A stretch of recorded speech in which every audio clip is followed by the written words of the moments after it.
Hello friends and fellow world builders, my name is AJ Winters and welcome back to World Builder.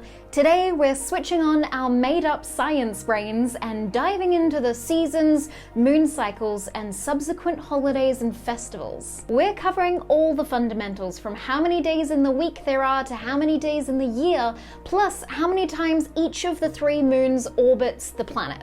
That's right, we're going on a deep dive, and once we've covered all of that, then we get to add in our holidays based on the cultural impacts that we've covered in previous episodes. I am so ready.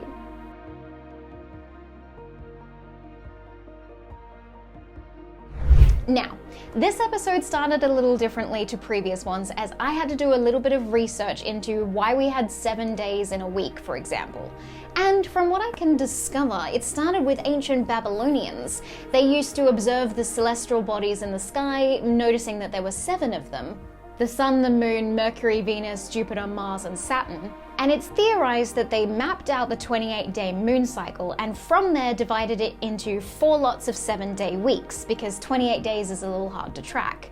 But also 7 was a significant number to them. Then other cultures surrounding them got on board with this 7-day-a-week system, like the Persian Empire and the Greeks. And soon enough, it was adopted as the official Roman week with Sunday as a rest day, even though 7 days doesn't really make sense in terms of a divisible number for the solar year, i.e. Earth's rotation around the sun taking 365 days, 6 hours and 9 minutes, the 6 hours and 9 minutes then adding up to an extra day every 4 years. And now it's become the norm and we run society around these 7 days. There's actually some interesting studies on how much these days affect us, even though we've effectively just made them up. For example, Garfield hating Mondays. So when we turn our attention back to Aelwyn, I wanted to work out a significant way for the mortals to have used to tell time. So firstly, they have 3 moons, one of which is called a dead moon because it doesn't seem to move in the sky. However, if you think about that logically, in order for it to look like it is unmoving, its orbit actually has to line up with the planet's rotation. Maybe it's locked into Aelwyn's gravitational pull, and so it sits above the planet as the planet rotates. That might make a lot more sense than having a very quick orbit around the planet that perfectly times up with the continent? Yeah, okay. But that also means that if it is constantly in the sky, that it would cross over the sun every day at midday. Maybe that changes depending on the axis of the world and the seasons. So I want to say that maybe it only crosses during the winter months because then we don't have to deal with a daily solar eclipse.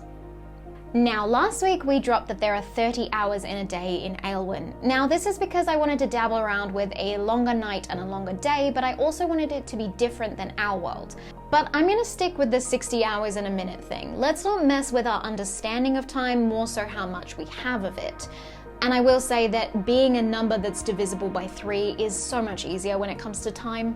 Now, when it comes to the other 2 moons, I wanted to make this easier on ourselves. For example, maybe the 2nd moon orbits the world every 45 days, which the mortals could have observed and then worked out that 45 days was a really good way to group a period of time. So let's say 45 days equates to a month in Aelwyn. And instead of 12 months a year, let's drop it down to 9, sticking with the multiples of 3. Plus 12 months a year with 45 days each is a really long year, so that would be 405 days a year in Aelwyn. Maybe 9 is actually a significant number for the mortals as well. Something cultural like the Ratu Tour. The Ratu Tour is what I've named the pilgrimages. Ratu meaning journey and Tour meaning soul, your soul journey. The queens of Venenfell sent out their men to find the gods' landmarks left behind from the War of the Gods.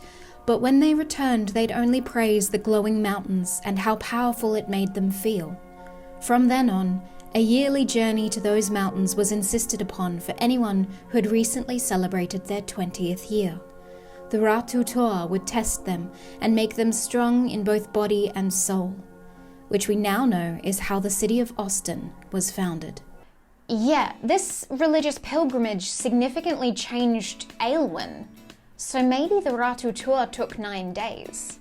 Or at least 9 days to make it to the mountains that are now known as Austin. This is a large continent after all.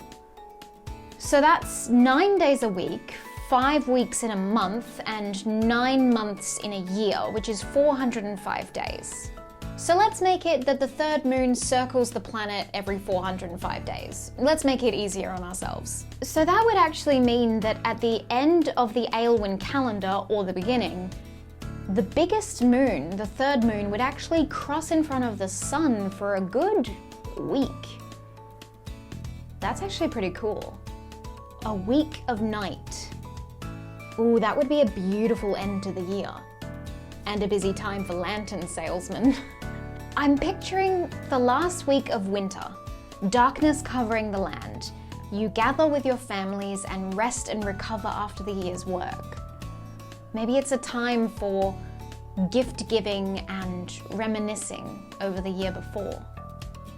But I wonder what a week of solar eclipse would actually be like. I'm picturing lanterns hanging outside of everyone's houses and a gift-giving celebration to celebrate the end of the year. Kind of like Christmas, I guess. But it is cold because there's no sun, therefore no heat. And even if there's no snow, preparing hot food and beverages in the dark week of the year just sounds cool. So I kind of like it. But then again, Coldre would actually be a nightmare. Given that it's an icy tundra already, adding a week of night to that sounds plausibly horrifying. Maybe they rug up or stay in their silk glass houses so that it's not too much of a problem. You definitely wouldn't travel, or at least maybe you actually migrate during those months. Yeah. Oh, and after this week of night, maybe that's when the flowers start blooming again when the sun comes back. The blooming season. I like it. And speaking of seasons, we have 9 months to play around with, and I kind of want to dabble with having 6 seasons. So maybe blooming is the equivalent of spring. Why did I equivalent that? Never mind. Then we have winter, summer, harvest, which is kind of like autumn, and then I wanted to add in pre-harvest and post-harvest. Now, fitting 6 seasons into 9 months doesn't really make sense unless we say that some seasons have 2 months and the others have 1 month. For example, pre-harvest and end of harvest could only be 1 month. And let's say blooming as well. That means summer, winter, and harvest have 2 months each. Yes, that makes sense, but I want to play up with the names too. I really like blooming, harvest, and winter, but I think the other 3 can have something different. And thanks to a suggestion in our Discord chat from Cam Xavier, we're going to name summer calor, based on the Latin word for warmth, heat, or energy. It really rolls off the tongue. I can imagine people saying things like they travel to Crestfell during calor. And maybe for the pre-harvest season, we could play around with the German word rüsten, meaning to prepare or to arm. Let's shorten that to Rus. Yes, after a beautiful calor, people often prepare for harvest during Rus, gathering their teams, fixing equipment, and getting back into the mindset of hard work. I really like that. Now for the end of harvest, I was thinking of playing around with the Croatian word prinos, excuse my pronunciation, meaning yield, pickings, or harvest. I think that's a really cool word and it works in the sounds and lineup of the seasons. So we have blooming, calor, Rus, harvest, prinos, and winter, ending in the week of night. Now, because these moon cycles got a little bit too confusing whilst I was doing my research for this, I actually did up a little moon chart, tracking the 3 moons, Aron, Afel, and Aramun. So I can actually work out when these moons cross over the sun, and also when they line up. I'm thinking that I might actually have to do up a 3D model of this, because even this is confusing me sometimes, but it does mean that I can slowly work out how the moon cycles work when it comes to the tabletop RPG show later this year. Now moving on to the festivals and holidays. I think that the River City, being that they celebrate the moon deities, would definitely have a festival or holiday when all 3 moons line up. I'm thinking this will be called the Day of the Moons. Due to the fact that the largest moon, Ahriman, takes 405 days to orbit Aelwyn, there are a few times in the year where all 3 moons align. However, it is only one night a year in early harvest where the 3 moons form a line, like stepping stones to the veils of the gods. And under these 3 moons, every citizen of the River City celebrates, for this is the night of renewal of the moon deities, a night where anyone could be blessed by their magic and influence. Secondly, there were 2 celebrations that we worked out for the Fire Islands. 1, the Flame Festival, and 2, the Day of Mourning.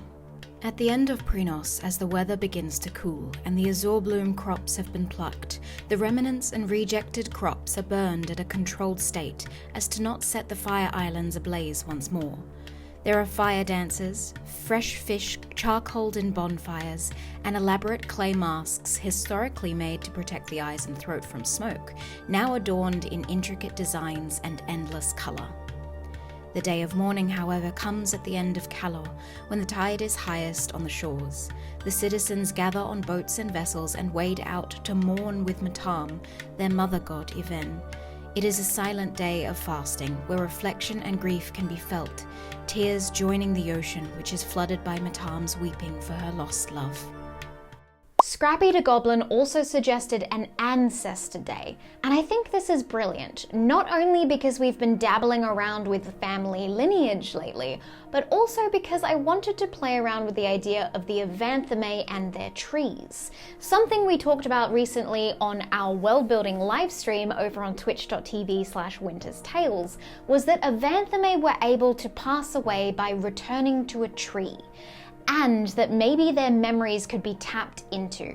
So I think the Day of the Ancestors is a wonderful day in Kylandry, where you're able to go and interact with the ancestral trees. Beyond the city of Dresden is a dedicated land to the kings and ancestors of old, where great trees have grown from past Avanthamae. Ancestor Day falls just after harvest, where the Avanthamae gather the fallen leaves from their ancestors' trees, taking this time to commune with them for new insights, knowledge, or advice. It is limited to only 1 day a year so that the dead may rest. Twitch chat also suggested a Frost Festival, a Flower Festival, and Harvest Day. 3 celebrations I think are from Crustfell.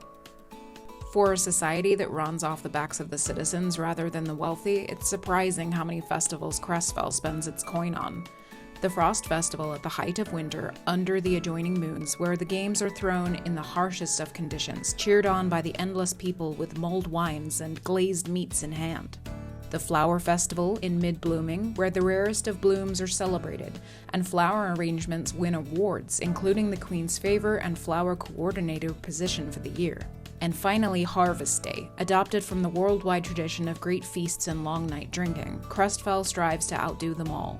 For a whole day, there is nothing but food stalls, open bottles of wine, and romance. In fact, many a wedding is set for Harvest Day, to relish in the bountiful foods, liquor, and merriment. There is so much more to get into on this, but I think I'm going to leave it there for today. Next week, we're going to be diving into Kylandry, the most magical location in all of Aelwyn, and the most dangerous. If you would like to stay up to date with everything we're doing behind the scenes here at Winter's Tales, then you can follow us on all of the socials, and hit like and subscribe so that you get updated every time a new video comes out here on Winter's Tales YouTube. If you would like to see behind the scenes and get downloadable PDFs of everything we create on this channel, then you can join us on Patreon. Or if you just want to join the community and be part of weekly world building prompts, then you can head on over to the Winter's Tales Discord channel. We also do a world building stream every Tuesday night at 8 PM AWST on twitch.tv/Winter's Tales. So come and join us and world build beside us. And speaking of world building, we have teamed up with World Anvil in order to put all of our content onto their platform. So if you would like to join us and world build on their platform too, there is a link in the description below. Thank you so much for joining us for today's episode. I'm so happy with all the festivals and holidays that we created, and now we know a little bit more to the structure of Aelwyn too. So it's going to be interesting dabbling with those 30-hour days when we get to the tabletop RPG, but that's a bridge to cross when we get there. So until then, I'll see you next week.